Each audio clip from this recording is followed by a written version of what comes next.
Hello and welcome to the Mighty Oaks Show. Glad to have you with us today. My name is Jeremy Stalnecker. I'm the Executive Director of the Mighty Oaks Foundation here with Chad Robichaux, the founder of the Mighty Oaks Foundation, and glad to be in the same space. Yeah, it's nice. Yeah, normally we do the virtual conversations. Yeah, from my little from your bunker in Prescott, Arizona. Prescott, Arizona.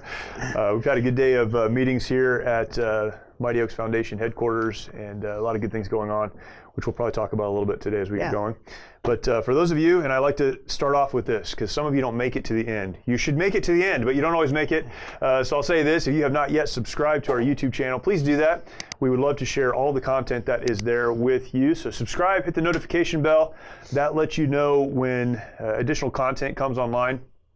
And if you just watch or listen to the Mighty Oaks Show, you're missing a lot of what we do. We put tons of content on there, and I would love to share that with you. Go ahead and comment if you'd like to, and you can share that out as well to your friends, and we'd love to, again, include you in this conversation. Today we're going to talk about something that is really important to us, and if you follow the show, if you've listened to the show in the last couple of weeks, a few weeks ago I had a discussion with one of our board members, David Baird, and we talked about working together. We talked about what that looks like and how organizations like Mighty Oaks should work with churches and other organizations and how important collaboration is. We spent a lot of time talking about that. But we wanted to address that kind of that same idea today from a different perspective, and that is organizations like ours working with other organizations like ours. That's right, yeah. And the fact that, man, we accomplish so much more together than we do apart, and it's really important that we are able to recognize each one of our strengths, understand that we all have weaknesses, and use the strengths of one to cover the weaknesses of the other and work together. So we'll talk about that, setting the stage a little bit. There are nearly 19 million veterans in the United States. We look at the active duty components of the military, 2.5 million or whatever the number is exactly, but nearly 20 million, just over 20 million folks who have served or are serving in the United States military. Then you factor in the families, and that's many millions more from every generations of combat and war that our country's been involved in, still going back to World War II. And so we have some older veterans, some younger veterans, some currently serving folks, and all their families. This is a representative, or this represents millions of people who need help. Now, they're not all broken, they're not all hurting, they're not all dealing with trauma due to combat, but the stressors of military life and the stressors of military family life and all these things, folks need to speak into that. Organizations like the Mighty Oaks Foundation can do that. But even if we grew as big as we possibly could and raised as much money as we possibly could, it would be virtually impossible for one organization to serve the needs of tens of millions of folks. But we've still been called to do that work. So how do we do that? We do that through collaboration with other organizations, and then on the other side, advocacy, working with existing government agencies to make that happen. And that's something that Mighty Oaks has been involved in. That's something that you've specifically been involved in for a long time, but more directly over the last probably year or so. Yeah. So talk about some of those efforts, not only the advocacy stuff, although let's talk about that, but also the collaboration with other organizations. Well, I mean, you bring up some good points, and I just think really early on, and when we started Mighty Oaks, and you're right, you were there from pretty much the beginning, and I always consider you a co-founder of Mighty Oaks because of that. I think early on we recognized something that was very important, and that was that we could not do, as motivated as we were and as passionate as we could not do the work that we feel called to do at Mighty Oaks alone. Right. We had some things that we were really good at, and more things that we were not good at. Right. And just recognizing that, I think, took a lot of wisdom and maturity. Looking at other organizations that I've seen that tried to do everything themselves and really not only failed as an organization, but more importantly, or more tragic, I'd say, failed the veteran they were called to serve. Because they were trying to do it on their own. Because they were trying to do it on their own. Instead of humbly saying, hey, we could help you with this, but let me show you the 3 other people that can help you with this, that, and the other. Right. Because those are important things too in that person's life. And I observed that early on when we started Mighty Oaks, and I thought, I don't ever want Mighty Oaks to be that organization that tries to do everything ourselves and lets down the very people that we're called to serve, and who look to us to be able to help them. And so we were trying to do a lot of different things at first, and we realized, hey, we're really good at recovery programming, peer-to-peer mentorship, non-clinical peer-to-peer mentorship, which is what we're good at. That's our legacy program. And instead of doing all these other things, let's focus on doing that really well, and then partner with other organizations who do the other things really well. Yeah. And collaborate with them and come together and lock arms with these other organizations to serve the veteran community that we're called to serve. And so we've done that in several ways. I mean, one, I do a lot of the resiliency stuff, and you do too, where you go ahead of the problem and speak to active duty troops. But we've had a lot of partnerships. Rick Wolf at Soul Survivor Outdoors does resiliency events, and let's face it, like the resiliency events means getting to the active duty troops. Yeah. Before they deploy. And that means a partnership with the active duty military, with the Department of Defense. Right. That means we're not doing it 100% our way. Right. There has to be some give and take. We have to be able to concede to some of the parameters of the active duty military in order to be able to go in their home, on their bases, in front of their troops, and serve. And that takes conceding to partnering and doing that. I think there's a lot of, we talk about us conceding some things and partnering with them. But on the other side, those unit commanders, the folks who are setting up those conferences and those kind of things, they're doing the same thing. They are, yeah. The Department of Defense has people who can do all the resiliency training that meets all the requirements they need to meet, but they come to us and they're willing to give up some things as well and some control because they're trying to connect with organizations and individuals who can really serve their people. That's right, yeah, and they recognize the value that we bring, and they may not agree with everything that we offer, but they know it's good for their troops, and so we're just in this incredible. I mean, we've spoken to almost 150,000 active duty troops. Yeah. We would not be able to do that as Mighty Oaks alone. That requires the partnership and the trust and the cooperation of the United States military and these commanders that trust us from their troops. Yeah. And so I don't look at it as just an opportunity or just something Mighty Oaks does. I look at it as a partnership with the military to do that. And so early on, we've seen a lot of these partnerships take place, and you look at something on the other end, right? We have resiliency, and then we have our recovery program, and then after guys graduate our programs, where do they go? What do they do when they go home and life hits them right back in the face? Because that's what's going to happen after they go to a program like Mighty Oaks. Where's the aftercare? Which is an important question. And for a while, we tried to do that ourselves, and we did. We do that ourselves in some cases. But for the most part, we do the aftercare through partnerships with some incredible organizations. Reboot Recovery is an incredible aftercare organization that's in hundreds, I think up to 800 locations around the nation right now, including overseas. Why would we need to replicate that when it already exists? Yeah. And there's no, I believe, and I know a lot of people don't agree with me with this, but I believe in the nonprofit space, there's no place for competitiveness with organizations, particularly in the faith-based nonprofit space where with Christian organizations that are all called to kingdom work, and it's not our mission, it's God's mission that he called each of us to do. Yeah. We should not be competing with one another. We should be locking arms with one another, not competing over who gets to serve this group of veterans, who gets to serve that group of veterans, or who gets X number of dollars from a donor. That's God's problem to sort all that out. Like sure. God will send the people to us, and when it comes to fundraising, the money will come to us, and we can't sit here and compete over access to veterans and compete for fundraising dollars. We need to do what we're called to do and serve. I think some well-meaning people in organizations have a hard time working together for some very practical reasons. One of the reasons is just control. You feel like your way or your message, again, particularly on the faith side of things, your message or your approach is the right one, and you know that partnering with other people is going to mean that you're going to have to give up some control over the messaging. So I think that's one reason. The other one is just control of resources. There is a finite amount of money out there, and I know it is God's, and we need to believe that. but it is a finite resource. Sure. But the other one is, the kind of human resource of just people doing the work. Early on, when we were trying to do all things, and we really did have a time, I think, where we were trying to let's control all of this. But we had to grapple with really both of those things. We're going to have to give up some stuff on the messaging side Reboot is an example. We're friends with Reboot. So when we recommend people not come back into one of our programs, but to go out to a Reboot program, although we're very close, we're not identical. No. They'll say some things that we wouldn't say. We would maybe approach some things a little bit differently. It's very, very close.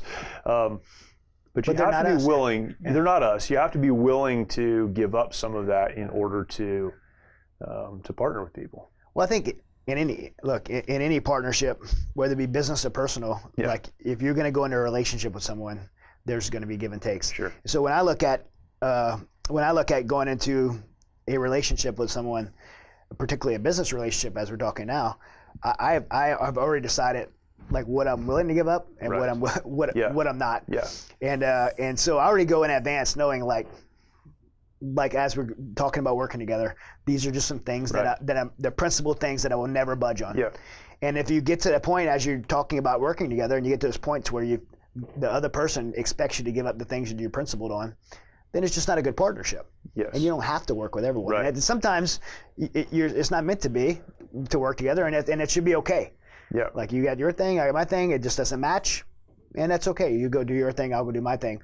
But I would say more times than not. But there are times when you can give on both ends, and as long as you're not giving up the things, your core principles, then you should both work together, and not everything needs to be identical. And sometimes what you're giving up. We'll use an example of a secular organization versus a faith-based organization. Right. We look at the Veterans Administration. The Veterans Administration does a lot of things really well. They do some things that I wouldn't do, but they're not evil things. I just wouldn't do them. Right. And so, if we have the opportunity to partner with them or partner with the local VA or folks who work at the VA, it's not us saying that we would do everything they would do or them saying we would do everything Mighty Oaks would do. It's us saying we do this and you do that, and these things can complement each other. And together we're stronger. And together we're stronger. Yeah. And so I think how we look at this also has to be, we have to be careful how we navigate this. We don't have to ideologically be exactly in the same place if we see that we have strengths that can complement each other. Yeah. Medication is one that we talk about a lot. Sure. Right? We're not in favor of the medical solution to post-traumatic stress disorder and combat trauma. However, medication does play a role in getting people to a place where they're healthy enough to receive the help they need. Yeah, I always say if you have a plan, a get well plan, and the only thing in your plan is medication, right. It's a bad plan. Right. But if medication is part of your plan and you're adding other things like physical solutions, community like involvement, spiritual solutions like Mighty Oaks brings to the table, if those things are all part of your plan and medication has to be one of those parts, then maybe it's a good plan. I don't think medication should be a crutch for the rest of your life or numb your ability to get well, but there's a time and place for it. Yeah. And the VA can provide that. Right. Mighty Oaks cannot provide that. Right. You don't want me writing prescriptions for you, right? But and so there's a real need for that. And I think just over the years we've seen those need for partnerships, and so we as we move forward with doing the work we did at Mighty Oaks, we looked at partnering with something I never thought we would partner with, and that's government entities, particularly their government itself, not just the DoD and the VA. But Congress and the White House, and I've got I've really shifted to the advocacy role as a leader of Mighty Oaks, and then in some other areas recently I had the opportunity to go testify before Congress, and really I just thought when I first was going there I was like, we're just gonna tell them what we do and why what we do is better than what they do, what the government does. But what I really discovered is that the government is in need of a solution, because ultimately most people in government, at some point in their life, they wanted to serve.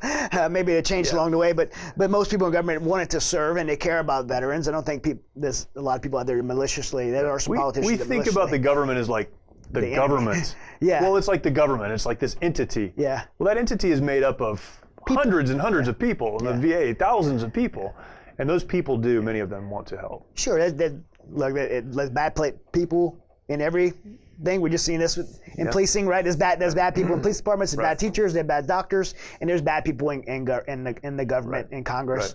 But for the most part, most congressmen and women and most senators and legislators, they actually would be people who care about our veterans and want to see our veterans come home. Because look, of a nation that doesn't care about their veterans, the people that provide the fabric of freedom that we live under. A nation that doesn't care about them, we're not going to take care of them, is a nation that's really lost if we can't have that fundamental thing. And this is not, generally speaking, a partisan issue. No, it's not. It's not a left or right issue. No. There's a senator, a Democratic senator out of Montana, I'm coordinating with right now to maybe have a visit with him. His name's John Tester.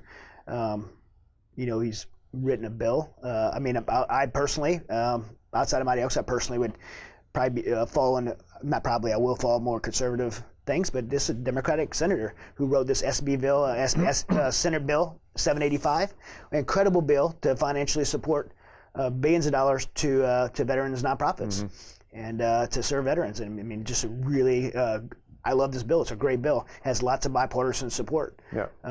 To get it passed is another thing, because members, different members of his party is not wanting it to pass, but it's a great bill. And so it's not a partisan issue. And so I really have discovered that all these things that we do at Mighty Oaks and all these other organizations that serve our veterans, there needs to be someone championing the legislative laws, the bills that are the Senate bills, and the funding that comes from the government, and the policies that allow us to have access to the veteran community. So, we could have the best program in the world at Mighty Oaks, but if we don't have access to the active duty troops within the Department of Defense, if we don't have access to those in the VA, if we don't have access to the veteran community, our program's dead because we can't get the people into the program. And so somebody needs to be in DC championing these laws and legislations and policies to make sure that we, when I say we, I don't just mean Mighty Oaks, the faith-based veteran service organizations in the veterans community and other veteran service organizations who aren't faith-based. We have to have champions in Washington, D.C., making sure these bills are getting passed, these laws are getting written, and the policies are have allowance for us to be able to work with these. And so I seen that, and I thought, man, we just need to partner with these guys and let them know what they don't know, help them to be able to serve our veteran community, make sure these laws are written in a way that give us access, and that everybody has a seat at the table, so when veterans do struggle and they do need help, they have a choice of what kind of programming and what kind of help to get. And so that's the advocacy work has taken me out of just working with other organizations to working with members of Congress and the White House and then Senate. How important is a unified voice for, we give the number of 44,000 veteran service organizations in the United States. I don't know what number of those are faith-based, but how important is a unified voice representing the faith-based community to whether it's the Department of Defense or Congress or whoever? I think it's really important, because if not, when you do something solo, it seems like you have just your agenda, and you're not taking that seriously. I mean, the currency in Washington D.C. is constituents, voters, right? They're gonna put the people in these public offices, whether it's well intended or not, they want to stay in those positions because and so they're gonna put their effort and time and energy into places that know it's gonna be issues that their constituents, the voters, want. And so you have to be able to communicate that, and that's maybe not right, but it's just the way it is. It's the currency that they understand as votes. And so if I just go and think this issue is important to me, and I go to Congress and push this issue, it's not going to be heard as much as if I represent the voice of millions of Americans. And so learning that early on, I realized that, and I was also told this from people in Congress and the White House, like, hey, you guys need to unify together and come together as one common voice. And so I was asked actually by a man named Richard Glickstein, who's works within the White House, and then some members that are on the actually current administration. One of the James Baer, he's a special assistant to the president on domestic policy. Congresswoman Vicky Hartzell's office, incredible congresswoman out of Missouri. Missouri, who just really loves her veterans. And so I was told, like, hey, you guys need to unify. And I was asked to put together a list of several organizations that I believe to be the most impactful faith-based veteran service organizations in America right now. And so I put that kind of loose coalition of organizations together and how we could work together. These are organizations that we were already working with, and then we just discovered if we're going to do this, we need to do it officially. And so in cooperation with Congress and the White House, we've formed what's called the FBVSA, the Faith-Based Veteran Service Alliance. and which I am the chairman of right now, as well as with Damon Friedman out of SOF Missions, the chairman, and then we took people from different organizations that of the original organizations that are forming this to serve in different roles, such as Kevin Weaver from the Warrior's Journey, who's he's a secretary and really just an incredible leader, and we have Evan Owens from Reboot, and all these other organizations coming together and bringing their gifts and talents to form this alliance. And what we want to be able to do as an alliance is bring one unified voice. And where Mighty Oaks has a pretty big footprint, these 8 organizations represent about 6 million Americans.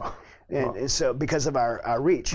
Wow. And so now when we go and say, hey, it's very important that we get this bill passed, and not only do we think it's important, but the 6 million Americans that we represent that vote for you to stay in your job, they think it's important too. So you may want to listen to us take it seriously. And it's unfortunate that you have to do things that way, but I mean, I don't fault anybody in Congress or in Senate for that, because they're busy, and while this issue is so important to me, there's so many other important issues in America, and so you have to be able to bring it to their attention this way.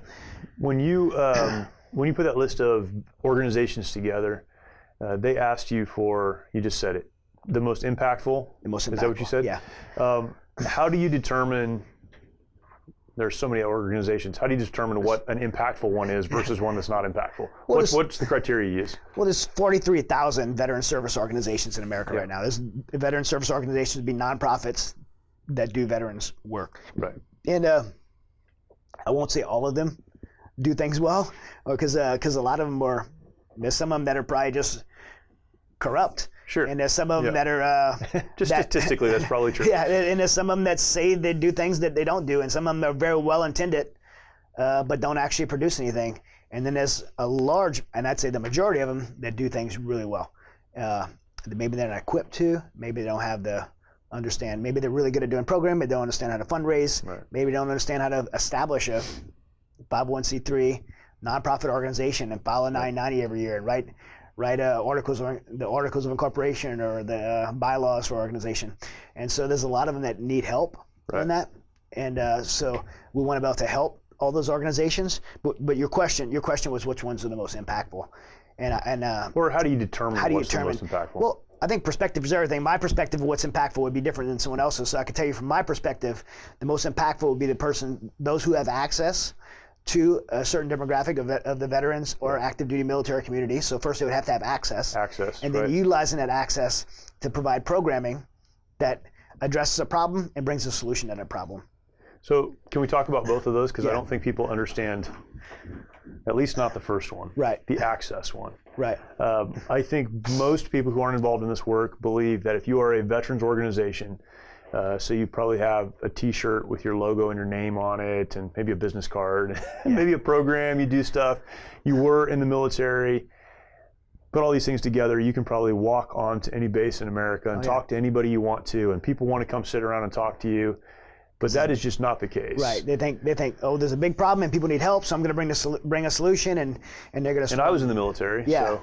Yeah, and it's not the case at all. In fact, one of the things that I was shocked by is, in doing this work for the last decade, is all the organizations that actually have a great mission, great vision, great people, and they can't have access to veterans. They don't have access. Generals, like people that like generals calling us and saying, hey, we have this program going. Can you send us some veterans? And we're like, and they just can't have access to them. What's the reason that people don't have access? That's one question. Okay. And how do you get access? That's the second question. So the reason people don't is because the military community as a whole is very jaded and very cynical towards people trying to help them. Is that because of the 43,000 organizations that exist to help them, or is that? Yeah, I'd say one. It's because when all this first started in the war on terror, there was a lot of abuse with I'd say abuse or just people using the veteran community, exploiting the veteran community for fundraising. Yeah. There's very big organizations. I won't name them in this show, but there's some very big organizations that set up nonprofits, and in the name of wounded veterans, raised millions of dollars and abused that money and never really helped to be part of the solution to the problem. and it really jaded the veteran community. It caused a large distrust towards veterans nonprofits, and rightfully. And so the active duty military units have been very protective of their people. I think the VA as well, in some aspects, and I think the culture of the veteran community as well is just like really cynical towards that. And then in addition to that, you just have a distrust to where you don't understand my problem, you don't know what I've been through. I've tried everything else, nothing helped me. Just a really like hopelessness that leads people to believe that it's just another program. It's not going to help me. And so that's a really difficult door to open when it comes to a veteran service organization of access to the veteran community. So you can have the best program in the world, but if you can't access the veteran community, I said this before, if you can't access the veteran community, and so that's why it's so important for organizations to be able to do that. That's why it's so important, I believe, for me, and I'll say me, I'm not the chosen one to do this, but I just believe that I have the opportunity to be in DC and help provide that access, not just for Mighty Oaks, but for other organizations as well, and just open those doors to both the VA and DOD to be able to have access to the veteran community. Yeah. So that was your one. It's very important. Yeah, the access thing is crazy, and you're absolutely right to see retired senior military leaders not have access to veterans. Yeah. After 35 years in the military. And then some couple out of like small town America who has a huge heart for veterans, and they want nothing more than to do good. They try to start a nonprofit with no connection to the military, just a heart for the military, and it's really sad. It really makes me sad because there's so many Americans that have such a heart to serve and help a veteran community, and they'll start something and invest money and time and energy into it, and they just can't get access to it, and they eventually just give up, and they think, well, no one wanted help, and they do want help. They do need help. It's just difficult. I mean, we're not talking about helping people we're talking about helping people that have been, in some cases, deeply wounded, and there's a barrier there. It's I think when the war on terror started, I can't speak before that, but the war on terror started, many organizations popped up with the sole purpose of providing things to deployed military members. Right. I remember care packages. I remember being in Iraq, and we didn't get mail for like 3 months, and then when we got it, I mean, it was thousands of letters and 3 months. I was just telling someone a story about you the other day, and I was like, I think Jeremy did like 6 months without any mail or shower. Yeah, so it was 3 months without mail. I think it was just over a month without a shower. I talked to my wife in 6 months. I talked to her for probably less than 6 minutes. Yeah, that was the good old days of the military. But yeah, so but they organized around, we want to serve those who are deployed, and so they would, make quilts and gather stuff, baby wipes. I mean, how many tons of baby wipes were sent to Iraq and Afghanistan, right? So they did that, and then they wanted to continue to serve when that need no longer existed. In order to do that, they had to form 501c3s and become official organizations, and then raise money, and then do all these other things. And in the meantime, the military, who just wanted help and was accepting all those care packages, shipping them for free, they began to institutionalize those organizations. So what once was really easy just to help has now become a bureaucratic, just like everything else in government, become a bureaucratic process. And so a lot of those folks who just have a heart to help have been pushed out because they couldn't do it anymore. Yeah, I mean, and look, if somebody's listening and you're in the care packages, in the care package, I don't mean to like disrupt what you guys are doing, but I know some very great organizations in the care packages that have stockpiles of care packages on shelves. And so sometimes it's the right heart behind it, but the need changes. The need changes, and that's the thing that's happened. Yes. Yeah, the need has changed. We don't need to be sending care packages anymore to our troops. I mean, there's troops out there that need them, but they have those. I mean, my son just got back from Afghanistan. They said they would just get so much stuff, and they just rummage it and take what they wanted. Take what they wanted. I mean, it's just is over excess of it. What these warriors need right now, the need has changed. The need had changed to help them reintegrate back home. And I don't mean guys that are coming home right now. I mean guys that have came home for the last 20 years or still reintegrating, trying to get back home. They landed back in the United States 15 years ago, whenever it was, or maybe last week. But there's a long path home that they need to understand how to get home, and that's the type of care that they really need right now. And veterans love hunting trips, and being appreciated, cookies and quilts and stuff like that. And those things are necessary, and I'm not discouraging anyone from doing those things. In fact, Veterans Outdoors is an organization, good friend of ours who does great takes people hunting on trips, but they recognize that that's not the solution to the problem. And so those things are great, and veterans really appreciate those things. Yeah. But what needs to be pushed forward the most right now is programs that can identify the problem. This was a second part of your question. Yep. Can identify a problem. Yeah. They have access, okay, and then identifying the problem. And then offer a solution to that problem. What does that solution look like in your mind?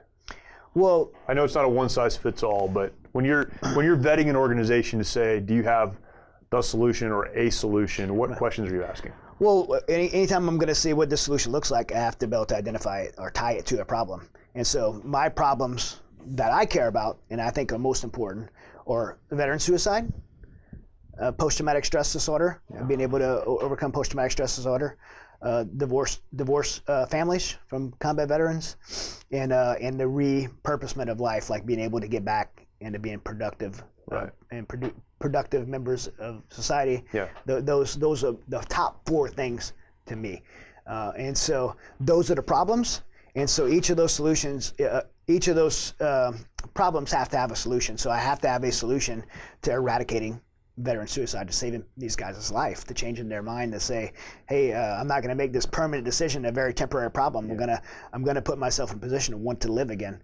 And then how do I overcome post-traumatic stress disorder, the panic attacks, the anxiety, the depression, the hopelessness? How do I overcome that? So the programs that they offer has to provide a solution to that. Divorce. We know that over 80% of our combat veterans their families are ended in divorce. How do we bring solutions to keep those families together, especially the ones with children and that are caught up in the middle of all this? And then finding purpose again. How do you move from all of that, from overcoming taking my life, overcoming divorcing my family, overcoming PTSD and anxiety and depression, how to overcome all those things and then move into a life of purpose again. So one or all of those things to me is being able to identify, again, one or all of those things and then having a solution for those things. And so when I say the most impactful organizations that have access to veterans, first they have to have access to help those people that have those problems. They have to have access to people with those problems. They have to be able to find the people in their access, find the people with those problems, and be able to bring them into a program that offers solutions to those problems. How has I know you're on the kind of the front end of this. How have you been received as the not you, but how has the organization, Faith-Based Veteran Service Alliance, been received by politicians and others who are kind of grappling with these issues? Yeah, it's been. I mean, look, when I started this, and you remember because you were there, I was told that I was very adamant that Mighty Oaks had to be a Christ-centered program. Right. That's one of the things that can't change. Yeah, it can't change. That's one of my non-negotiables, right? And one of my principal things. Right. I'm not going to concede on that. It doesn't mean I don't work with secular organizations. It doesn't mean I wouldn't work with organizations that doesn't share our faith. It just means that I'm not going to concede on that. So that was one of the things I said from the very beginning, because for me, my personal experience, my story, my personal experience was I tried everything else, nothing else worked. When I gave Christ a chance, I won't say God, when I gave Christ a chance in my life was radically changed.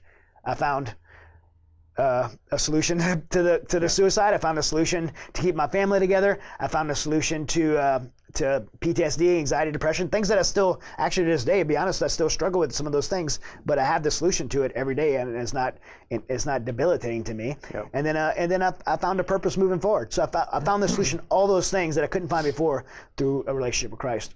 And so I knew that it had to be at the center of Mighty Oaks. And I say that to say, when I started Mighty Oaks, I had people tell me that could be like something in the back burner, maybe behind closed doors, but I would never have access, the access we talked about, I would never have the access to the DOD and the VA if I put that front and center. Right. And Mighty Oaks is not an evangelical program. I mean, we're evangelical. I'm evangelical because I'm a Christian, and I think all Christians should be evangelical. I mean, we share the truth. We share the truth, right?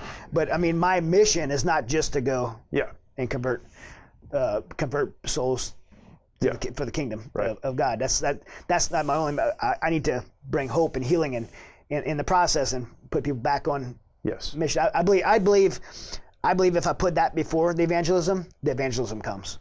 That's my personal belief. And historically, that's been proven to be the case. Yeah.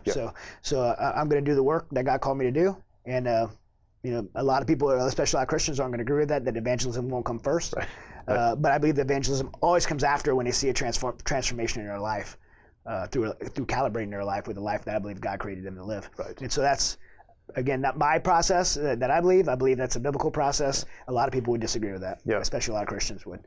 But so I was told that I would not have access, and now I could say that Mighty Oaks is probably one of the leading organizations, faith-based nonprofits. We have probably more access, and I'm not saying this a competitive way at all. I just believe that Mighty Oaks is probably one organization with the most access to active duty, and the veteran community, despite being faith-based and despite being openly that we're faith-based. And so I knew that we had a good history of that moving forward. And so when I went before Congress and went before the White House, because of the history of what I experienced and the goodness of God to provide those opportunities and provisions for us to have that access through years, I went to Congress and the White House with no reservations to boldly state that's who we are. And that's who we are, and that's how we do what we do. And it was met enthusiastically. And I will say that the current administration has been a big part of that. I mean, we just, and I don't mean that from I know it's campaign year and stuff like that, and I mean that from a policy standpoint. They have really, the policies have in this administration have really embraced faith-based programming. In fact, the president has signed an executive order specifically. And back in 2016, I asked him about this. I had the opportunity to be before him, and you've heard me talk about this. And I asked him if he became president of the United States, would he allow faith-based programming to work with the veterans again? And he said yes, and that resulted in him signing an executive order in 2018. Yeah. I'm not saying my question, but he signed an executive order in 2018 to allow faith-based programming back in the VA, and now we're seeing Secretary Wilkie, Secretary of VA, starting to implement it. And I'm right there trying to stay in the middle of it to make sure that it's implemented correctly, the right policies are in place, that the Office of Faith-Based Programs in the VA could actually be an Office of Faith-Based Programs in the VA. Right. And trying to work with the director, Conrad Washington, there to make sure that happens. And just a great man, and I think he wants to do the right thing. I know he wants to do the right thing there. And just so it was met enthusiastically. Yeah. I mean, I believe that the White House is. The White House in Congress, they're leaning on the faith-based VSOs in front of any other, the secular VSOs. Why? Not because they are Christians and share our views, but because they're looking at the data and the impact. It's a question of what works. It's what works. Yeah. And the VA already has secular programs, so why lean on the VSO world to replicate what they're doing? If your real goal is to help veterans, then you want to look at the data objectively. Right. And I think you have to objectively say, well, there was a place where faith was a big part of this solution. That was removed. There was a result. The result was not good. Not good. I mean, there's data. We could even provide that data to anyone who's interested in it. And so if you're looking at it objectively and you're a politician and you really want to help your constituents, as you've talked about, then you have to say, well, what do we need to do to get the help that our constituents need? Mm-hmm. And I think that's a part that a lot of faith-based organizations of all kinds miss, is that if you provide a solution that works, other people will look to you. They don't have to buy everything that you're selling, but they will look to you and say, that works. Yeah. And so we need to be willing to work with people who appreciate that what we're doing works. Yeah, and I agree with you. I think a lot of nonprofit leaders do it backwards. Yes. They try to gain access to the veterans. They try to gain financial support. They try to get people to champion them, but they really are selling a dream and a theory. And everybody has a dream and a theory. Sure. I mean, so you gotta, if you want to sell something, sell results. Right. And I mean, the reason we've had a lot of people come alongside of us is because we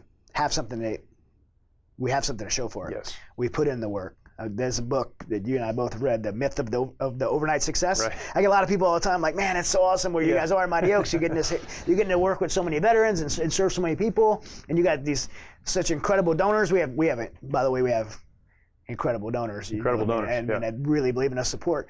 But that did not happen overnight. That's the myth of the overnight success. That didn't happen overnight. Right. There was years of me going back to eating ramen noodles with my family, and I mean, it was years of just struggling to get the access, to get the veteran community to trust us. I remember, the first Mighty Oaks program that we had, the first one, the legacy program, we called it Fight Club back then, doing it the way we do it now. I'm like, okay, we want to get 20 guys there. What are the only 20, let me get 20 veterans that I know that are willing to come to it. And the next one, I'm like, oh my gosh, I've exhausted my list. Yeah. No one's going to come to this program. And then I got your whole platoon to come. So you got to come as a platoon. And then just slowly through the years and then saying, we're serving the veteran community. If we could serve the active duty community and get them before they get out, who in the active duty military is going to trust me to do this? Like, no one's going to trust me to do this. I flew to California. I sat before Sergeant Major William Shaw, who's a Sergeant Major of Wounded Warrior Battalion West for the Marine Corps. And I just said, Sergeant Major, Marine to Marine, will you trust me to send an active duty Marine to Mighty Oaks? And he did more than that. He sent 3 Marines and a sailor. So he sent 4 people to a Fleet Marine 4 sailor. And one was a first sergeant. One was a first sergeant, and who was really coming to for himself, but he was also coming to evaluate us. But I mean, this Sergeant Major, and he's retired now, so I could throw this out there. He probably should not have done that. He probably should not have just trusted this. And that goes back to the partnership works both ways. Yeah, but there's give and take on both sides. He trusted us, man, and it was those 4 Marines, the 3 Marines and that sailor went back, and their lives were radically changed, and that was a spark, and that because that Sergeant Major trusted us, and I'll always be grateful to Sergeant Major Shaw for doing that, and it was just a spark, and it just grew from there, and that first unit, the Marine Corps Wounded Warrior Battalion West, became the catalyst to bring in more active duty, because the word got around, and active duty units were hearing, like, hey, your Marine is having a problem, send them Mighty Oaks. Yeah. The best advice, and we talk about this a lot, but the best advice I think I could give to someone that was starting a nonprofit and wants to raise money and wants to accomplish big things, the best advice I could give to them would be this: build something that works. Because people always ask, how do you get donors? How do you do this? How do you do that? How do you get in front of Congress? What's the key? Well, the key is the 10 years prior to this, where you build a program that actually works and you have data that supports that. And I think there's not another way to do that. There's not another way to get a voice in front of people who don't really care about your faith issues or what you believe or what you think, but what they do care about is what works. And the only way to do that is to build something that works so you have a product that you can present. Yeah, I mean, we've spoken over 100 or close to 150,000 active duty troops. We've written books that the military lets us give to those troops. We're giving away 100,000 books to those troops. And our recovery program, we're doing 30 of those programs a year now. We almost had 4,000 graduates. We have a lot of data to watch, and not only those numbers, but those numbers are numbers that relate to success and people's lives being changed. And so we're able to show those numbers, and people see that, and they know that we know what we're talking about. We've been around, and then we've had the independent third-party study, and the data is done, data collected on our programs show they work. So I mean, people, you got to be able to have the evidence to get people behind you. And I mean, you can't have a theory. You got to get out and do the hard work, put the time in, and have the evidence to show it. And when you do, there's something about a winning team. Everyone wants to jump on board. You want to be on the winning team. Yeah, and we don't have it all figured out. I'll be the first to say that as the founder of Mighty Oaks, we don't have it all figured out. We're on the journey to figuring it out, and I don't know if we'll ever get there. Yeah. But we have an amazing team. We have amazing supporters. We have access to the most incredible warriors in the United States military community, and we believe that we have the solution in helping people discover and align their lives to the lives that God created them to live. Yeah. And we believe there is no other solution that's greater than that, because it doesn't just deal with the problem; it deals with the rest, helping them live out the rest of their lives, and then it deals with the most important thing, that all this is temporary. Yeah. That we're able to address the eternal solution and help them, live eternity where they were intended to live. So partnership is important. We need to come together so that we can accomplish more. No one organization can do it on their own. So in the process of understanding that and learning that and meeting other people, the Faith-Based Veterans Service Alliance, I don't know why it's so hard for me to say, FBVSA. was formed. It's not the only one, but it is one. Yeah. There are other organizations, Christian and otherwise, that are doing their best to get in front of policymakers and other politicians to represent their cause, and that's really what that's about. Right. What do you say to people? And this is probably more of an issue coming from a faith-based position than it is a secular or non-faith-based position.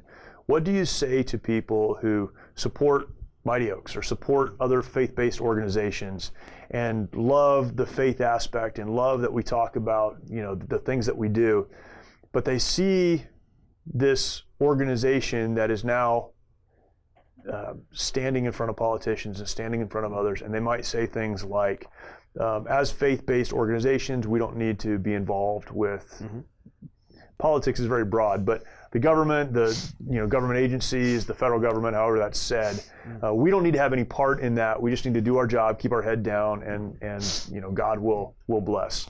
I know you have strong feelings about that. How do you address that? How would you, like, to a layperson, to someone watching this who doesn't understand it, what would you say to them? Well, first of all, I'd say that I didn't naively end up doing that, right? Yeah. I think it's important to know that it was a very clear decision I made to do that. I mean, I reached a point to realize I'm traveling to Washington, D.C. I'm speaking to politicians. More because they're asking you to come and speak. Because they're asking me to come and speak. More of them are, it's bipartisan because it's a bipartisan issue to me. More of them are Republicans and conservatives than not. I mean, that's just the facts, because a lot of I think conservative values that are faith-based veteran service organizations would be more conservative values. I personally would love to see it be a completely nonpartisan issue. I'm very, I'll say his name again because it deserves to be said. The Democratic Senator John Tester out of Montana. I mean, man, love that this guy did that. And in fact, the bill that he put, SB Bill 785, had signatures of people that I know not politically aligned with. I mean, Bernie Sanders, Dianne Feinstein, is that how you say that? Yeah. All these people that, I don't share a lot of other common things with, but we're coming together on something that's very important. They support that cause, yeah. And I love seeing that. And but doing stuff like that, I knew that there would be people that would disagree with me being involved in them, and I had to weigh it out and say, or they're going to be people that are going to be upset with me, or they're going to be people that think I have no place in Washington, D.C., that I should be focused on just the day-to-day operations of Mighty Oaks. And so I had to weigh it out. I spent a lot of time in prayer about it. I've talked to you a lot about it. I've talked to other people that mentor and advise me. I talked to Alan West, David Barton, Sergeant Major Carlton Kent, General Boykin. I talked to people that I really trust to speak into my life. Pastor David Baird. I'd say Steve Toth, but Steve Toth is he's more pushing me in the he's been pushing for this for a long time. He's shoving me for a long time. He's been pushing for this. So I mean, no, I just have some great people that speak in my life, and so I got people that I was able to talk to about it, and I spent a lot of thought and prayer, and it's risk versus reward, and the risk is that us doing this, people would maybe people would not support us because they say that we should be focused on not we, because we are focused on program. By the way, this does not deter from our program at all. Right. So we have an amazing team that does it, but I should not be doing this, right? And maybe we'll lose some supporters over it, and maybe there'll be even one or two veterans that say that organization's political and I'm not going to go. So there is a risk there, but the reward is we have the opportunity to make sure that we keep that access. And we talked about it. That's the most important thing. I cannot consciously put my hands in my pocket and put my head in the sand and say somebody else is going to figure it out. Someone else, I don't even know who they are, but someone else is going to make sure that these laws and these policies are going to allow for programs like Mighty Oaks to have access to veterans. I mean, the previous administration signed executive orders to prohibit faith-based organizations from working with veterans. They put blockades from anything besides clinical programs to warriors. And I believe, this is just my opinion. I'll step away from Mighty Oaks for a second and say this is my opinion. I believe it costs thousands thousands of people their lives, because when clinicians are the only solution to a soul wound, it's not gonna fit. It doesn't fit. It's hopelessness. I mean, you can't. We're talking about spiritual wounds, deep soul wounds to men and women who have served our country, and if you're gonna think the only solution to it is medical, and you're gonna miss the mark every time. And I believe that those policy decisions in the past have cost men and women who served our country thousands of their lives by their own hand. And I cannot consciously sit back and put my hands in my pocket and say that someone else is going to figure this out when I have the opportunity to. The doors have been open for me. The opportunity's been open for me to do it. And for me to just look at this open door and say, I'm not going to walk through it because I'm worried about what people are going to think. I just couldn't go to sleep at night with that. Yeah. And so I'm passionate about this. I believe that God's created opportunity for me to be able to speak to people in Congress and speak to people in the White House and speak to senators that write these legislations and pass these bills and implement these policies. And if I'm not speaking into it, then I don't know who is, because I wish so other people were. I'm not saying I'm the only person it is. And there's a lot of. And there are some other people coming along right now.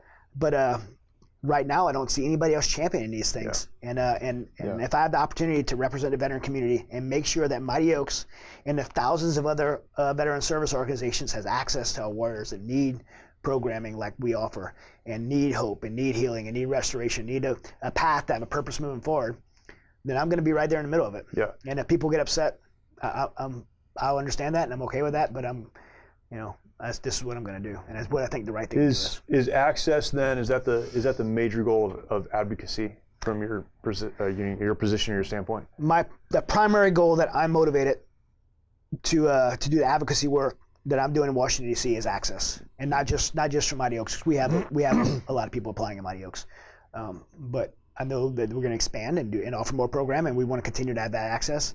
And I believe the other 43,000 veteran service organizations that don't have access, some of the reasons they don't is because the obstacles that are in place through policy and law, both law and policy. Because access is not only the active duty side.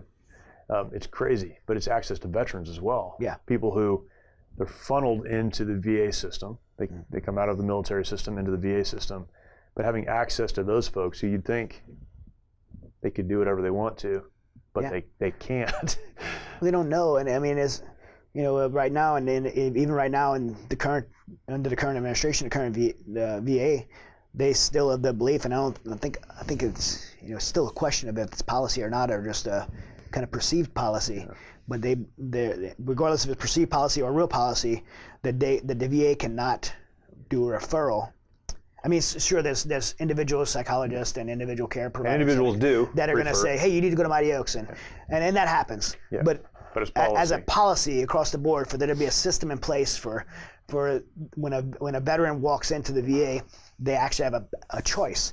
Clinical care for PTSD is not the only choice. They could say, okay, you can go to this clinical care, you can go to this community program, you can go to this faith-based program, and the veteran could choose what works best or a combination thereof. Yeah. And we need to be able to provide them a choice. And so I'm not just doing the advocacy work on behalf of the veteran service organizations, the 43,000 of them, but I believe I'm doing it when I say access. When I'm saying I'm trying to gain access, I'm also representing the veteran community who needs access to us. Yes. Like, it's access both ways. Yeah. And the 20 million veterans in America and the active duty military in America that needs access to programs like Mighty Oaks.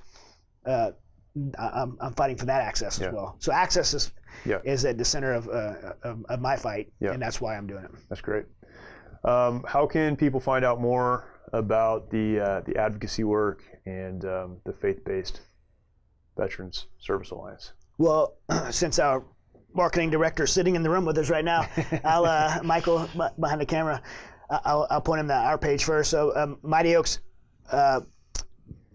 Mighty Oaks Foundation. Mighty Oaks Foundation actually is advocacy work because of the work that I've been doing. We have a division of advocacy. So if you go to mightyoaksprograms.org, go to our website, there's an advocacy page. So I direct you there to see the advocacy work that we're doing at Mighty Oaks. And then as a whole, fbvsa.org, the Faith-Based Veteran Service Alliance, we do have a website up. It's we're just getting kicked off. In fact, hopefully by the time this releases, this show that we're in right now releases, we'll have then our press release to announce the FBVSA. But if you go to fbvsa.org, you can learn more about the coalition of organizations working together, how we're working together as an alliance, how we're working together with Congress, the White House, VA, DOD, and in the organizations that are involved. Right now, we just have charter members, which are the founding organizations, but it will be opened up to, probably tens and then hundreds and thousands of organizations that are going to be probably come into the umbrella of FBVSA to gain support and gain that access, and then work as a collaborative effort. So when a veteran comes to the FBVSA website, the veteran could say, this program works for me, or this program, or a combination of these programs work for me, and know that they're looking at programs that are vetted and qualified to do that work for them. Yeah, fantastic. FBVSA.org. FBVSA.org. You getting it? Yeah, you got it. It's so hard for me to say. Man, that's awesome. I appreciate the conversation. It's good to have you in town. Yeah, that's good. Yeah. Jiu-jitsu yesterday. I did. Yep, I did. And then meetings today. I taught at Carlson Gracie Jiu-Jitsu last night. Shout out to my Jiu-Jitsu team. Right? Shout out to our sponsor, Carlson Gracie Temecula. Yeah, so I taught Jiu-Jitsu there last night. Came in, had a great meeting this morning. Welcomed 2 of our new employees. We have Mike Hansen, who's our Chief Operating Officer of Mighty Oaks, and Kevin Knutson, who's our National Development Director. I got to welcome those on board. Those guys, huge additions to the Mighty Oaks team. All this stuff we talked about is going to take us to the next level. And those kind of positions, your position, those positions allow me to be able to know that the program is getting done at Mighty Oaks, so I could go out and fight this advocacy battle for us. And we did that. And then a lot of stuff going on. Yeah. And then talked about programs. And we're back to having people in person, which is awesome. So we got updates today also on programming.